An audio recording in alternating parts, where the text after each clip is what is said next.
Managing the impact of someone's health problems on their work is the responsibility of line managers and the human resources team, but supported by occupational health.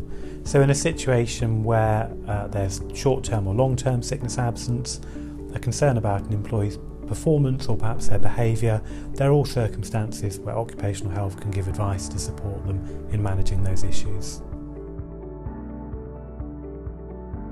A referral is helpful when there's concern that an employee's health problems might be affecting their work, or concern that their work might be affecting their health. And the kind of things a manager might be looking for would be any change in the person's normal appearance or behaviour that might suggest a problem. So for example, that might be difficulty in arriving at work on time, a deterioration in their normal attendance pattern, problems with their performance, perhaps relating to difficulty concentrating, and sometimes problems with behaviour that might be disruptive or inappropriate in a workplace. And there are going to be times where it's the employee themselves that recognises there might be a problem, and they might approach the manager asking for help. So if an employer is ever in a situation where they feel it would be helpful to have advice about someone's fitness for work, particularly in a safety critical setting, or about things that could be done in work to try and support them in work, that's the kind of scenario where getting an occupational health report might be very useful. Generally, the sooner that we can get involved in a situation and identify what the problems might be and make recommendations about how the person can be helped, the more effective the whole thing is. So early referral, by and large, is the way forward. It's important to explain to the person why you're referring them so that they don't arrive at the consultation wary or unsure about what's going on. That way we'll have a much better assessment and the report we give you is going to be much more meaningful and helpful. So when you make a referral, there's a checkbox on the form to confirm that you've spoken to the employee, and that's why it's there. And in the same way, it's really important we understand what's going on so that we can give you the best possible advice. So if there are things happening in the employment relationship, perhaps relating to grievance processes or disciplinaries or that kind of thing, it's really helpful for us to know that.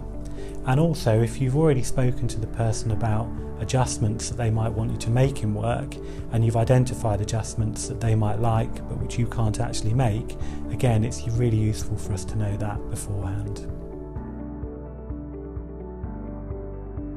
Do bear in mind when you submit a referral to us that the employee can see that at any point in the future if they wish, so don't include information that you wouldn't want to share with them, and use suitably neutral and diplomatic language.